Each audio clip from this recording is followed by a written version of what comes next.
So what's up? Ashmore Wedge. Yo, I want to share one of my experience I had this week with y'all guys. I ain't been on Facebook for about a week and a half, because I was locked up for child support, and it wasn't for not paying. My child support is up to date. It's good, but I was arrested for child support 6 years ago. Yup, and man, how does thing get dumb like that? And what makes this even worse, even though it was 6 years ago, it's still not from child support. I was arrested for interest that accumulated since my baby was born, and that was 13 years ago. And the interest from me not paying on time, one time, and that little town is where my father and mother lives. And I decided to go back there to do a job. And believe it or not, I was riding behind the police and I started thinking about my mother and my relationship with my mother. And as I was thinking about that, my car drifted and hit the back of the police car. Yes, I was a laughing stock in jail, after jail. It was crazy. I bumped into the back of the police car. Not hard, but it stopped my car, and of course, two officers got out the car and they questioned me. I'm grateful that they didn't get out with guns. Um, I put my hands up out the window. I opened the door and I started talking to them to let them know that it was an accident. However, this was the beginning of a journey that I went through that was a great experience for me, and a scared straight experience for me also, being in jail. Um, After that, I went in jail. Uh, Before they put me in general population, they had me in where you first come in at, and all type of criminals are there, murderers and all type of things. I was roomed with the guy who was a career criminal, who was a little older than me, and he's been in jail all his life pretty much. But not about him. There was this young kid, 19-year-old, that had heard that I was Muslim already, because um, I'm pretty vocal about my Islam, especially all the practice I get on Facebook.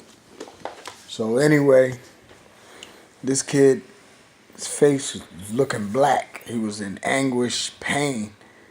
And as I was listening to him in the group talk, he was talking about his mother and his father, and how they did him, and how they won't get him out, and it's their fault, and this and that. So, of course, the first thing I told the boy is the first thing my elders tell me, and that's one of the best advice I've ever been given.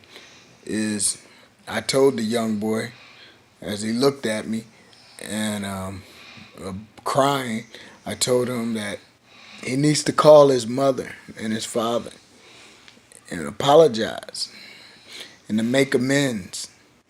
Whatever he think they did, he needs to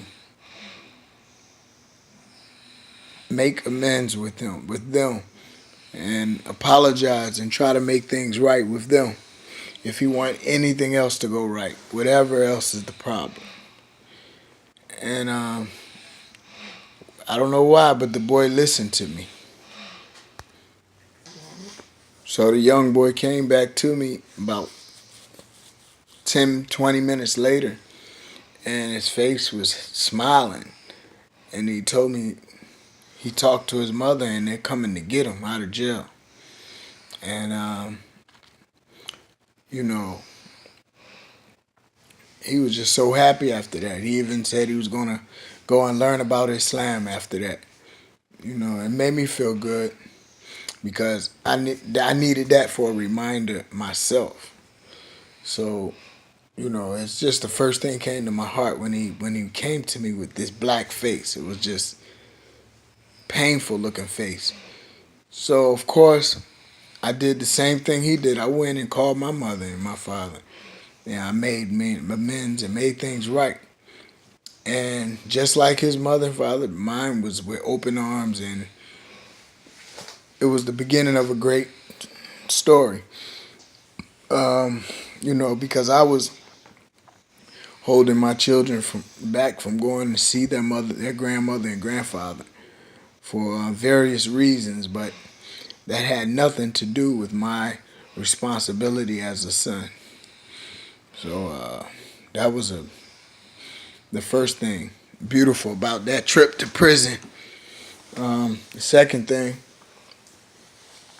when I went to my dorm, first we were in open population, and we got out of there.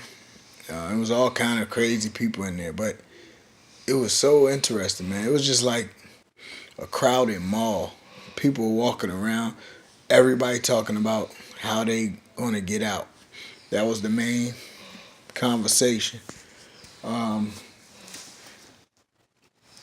I didn't feel any danger. I kind of been in that situation before. Plus, it's true. Being Muslim in jail, it's a sense of respect because that's probably the only place where people will sit down and listen to you. And when you listen to a Muslim, you're gonna be entertained to a degree. Um, However, I went to the next dorm with a group of people who did a crime just like me. So we was out of the population and into our own um, respective um, crime situation. And man, I met some very interesting people in there. I met a Jew, a black Jew, and it wasn't the Jew that's claiming Jew. There's a Jew from Africa. Uh, this guy been all over the world. He lived in Jerusalem. Uh, he lived with Muslims. He lived with Jews. This guy had a lot of experience, and it was him. It was a Christian guy who was in there for a year. He was on his last month. He decided to do a year because of um, drinking and driving. He couldn't stop drinking and driving, and nevertheless, he studied the Bible very well inside of prison for that year. This guy was a spokesman for everybody that was in our dorm. He would tell you about every crime. He's seen it all pretty much. He'll tell you about every crime and what your expectancy should be, what you should be expecting, and whether or not you can get out or not, or who you should talk to. He was pretty wise on that. We all went to him to talk to consult. However, I'm mentioning him not because of that. I'm mentioning him because of his knowledge that he had from the Bible. It was unbelievable to me. I didn't know that the Bible was literally so organized and put together. And I really understood the connection between the Quran and the Bible after sitting with this guy and with his Bible in his hand. Um, I learned the connection very well. And I understand even more why the Quran is called a criteria to be able to distinguish right and wrong between anything. And even more, sadly, I can see the confusion that a lot of people would have reading the Bible without understanding of the criteria, or having the whole understanding of um, what God expects from us. Um, True monotheism. And um, so it was a Christian, Jew, and a Muslim, which was me. And we had the whole dorm, in awe. There was conversations after conversation about God. And this one particular conversation, a atheist came over to us, and we all tried to prove to him the existence of God. And it came down to um, us proving that there's a God by saying, because this atheist dude actually reached his hand up and he was like, God, if you're real, prove it to me. And he said it arrogantly, like, tell God to do something right now. And us, all the religious people, the people of the book, the religious people were monotheistic people. We were, we were shocked, but not too shocked. But we were, of course, it encouraged us to try our best to prove to this man that there is a God. So I think one of us started off with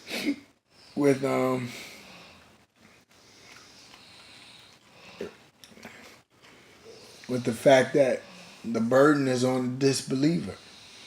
You have to prove God is not real because of all of the miracles and the beautiful things that's created on this whole universe, and how us, the human being, is in charge of so many things, and we are the most knowledgeable and understanding of all these things. That's proof enough. So where's your proof that there's not a God is the question, if you say that there's not a God. And he couldn't come up with no proof of why there isn't a God, but we continue trying to prove it to him. And we also brought up that the fact that humans have consciousness is proof that there's a God. The fact that we build a computer out of that consciousness, and that computer can do everything that we program in the computer, from our conscious to the computer. But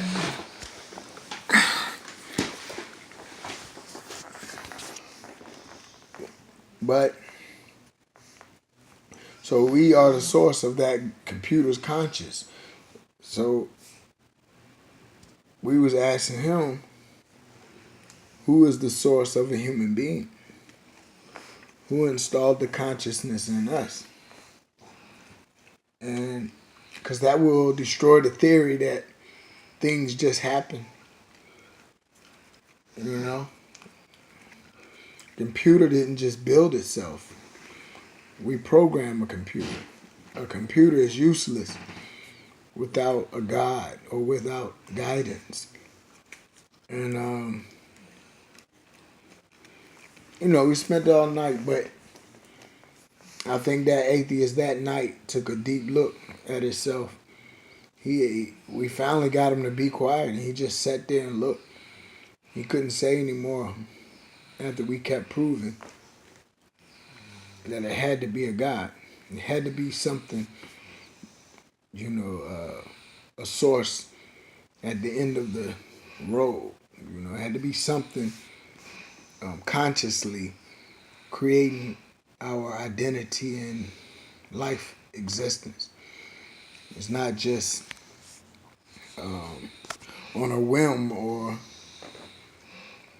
through a cycle, or the evolution is it was something purposely created, you know. And it ain't man.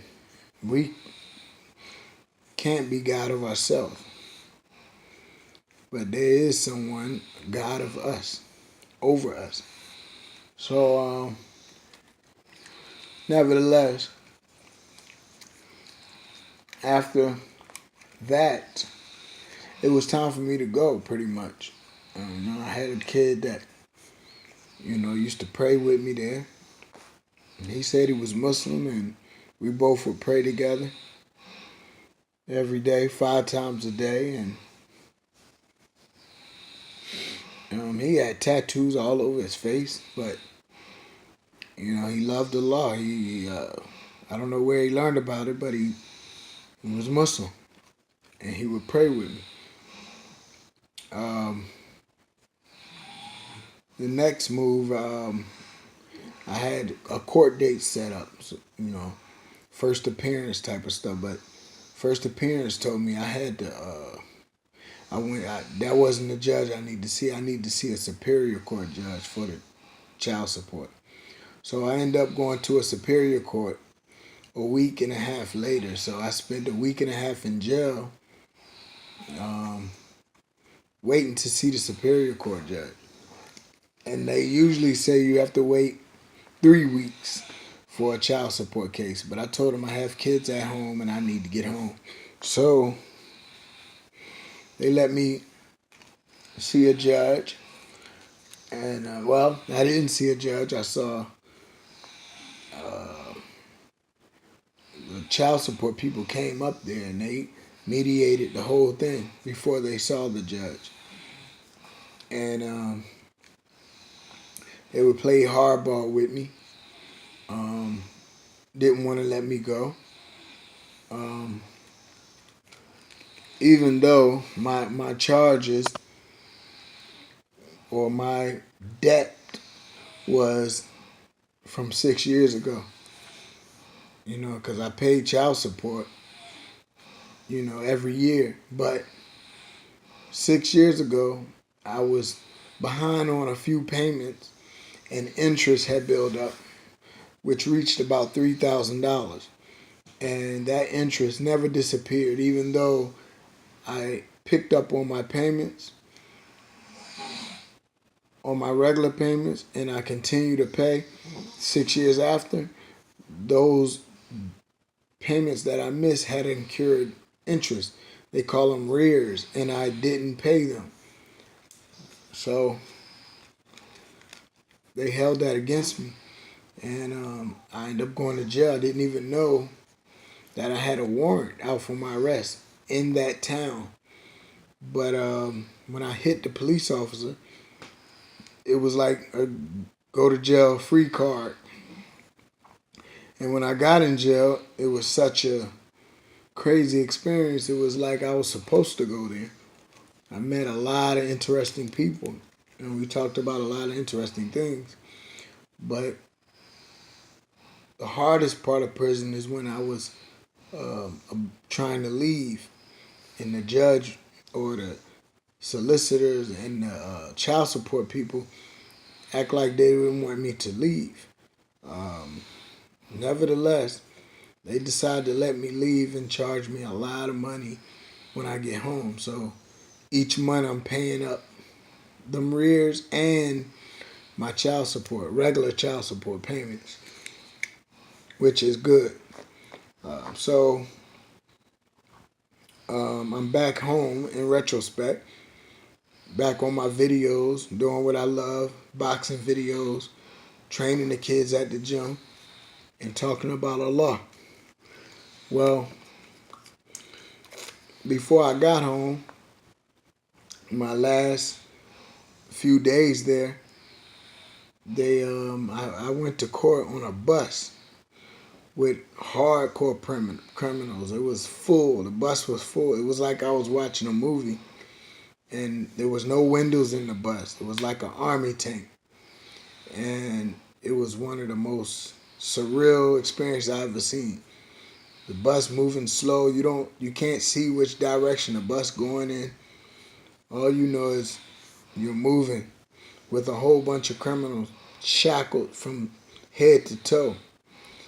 And it was like they treated me like a murderer, And when we get off, find out that these people that's on the bus with me are people who come from prison for murder and many other things, but they got to deal with child support, so they had to come to court just like me. And they bunched me in with these guys. So it was about 4 or 5 of us had to go to this one little room behind the judge office or behind the court. And we talked about numerous things. We talked about religion. We talked about this. The one black guy was talking about Arabs and how Islam is a religion that we got from Arabs who taught the white man how to enslave us. I don't want to go through that tonight. I'm tired, but I end up finally getting it through to this guy that Arabs don't own Islam, and Islam goes way deeper than slavery or whatever, or whoever caused corruption on the earth. Islam is the key, and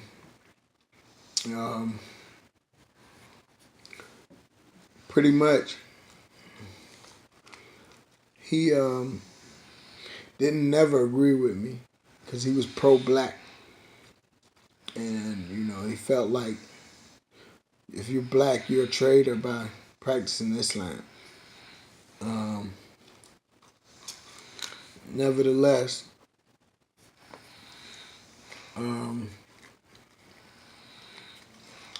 this guy was wild, man. He was wild. He was a real cool dude, man. I felt something in my heart for the man because he was like one of my big cousins or something. He was real thorough, real smart. The way he dealt with the other prisoners, you could tell he was a real thorough dude. But he had this chip on his shoulder, and he recognized that I wasn't a coward or I wasn't a chump. He recognized that, and he respected me. But he just kept pushing this fact that, about the Arabs. And I continuously tried to break it down to him that the Arabs didn't teach the Caucasian anything about slavery, and that the Arabs, or that place we call Arabia today, is pretty much Africa. And, it's all the same in that Middle East African area. And the Europeans came in and kind of whitewashed some of it. However, the white people of then are not the white people of today. And Islam teaches us that there's no superiority over race. Only righteousness make you superior. And that white people have a big burden today also for being blamed without giving a chance of peace. It's a big problem. And yes, there's still racist people. However, and there's still black people that are sellouts. However, Islam has equipped black people of being able to distinguish the righteous from the unrighteous, white and black, and keep pushing for justice and peace. And there's white people who, as well as black people, who want peace. But brothers like yourself, I was telling him, brothers like him, um, only cause more confusion and problems. But that was my chirp in jail, man. So now I'm back home. Back to the videos. Ask Smart Wedge. Come check me out. Robert Pelez Boxing. Defense first. YouTube. Peace.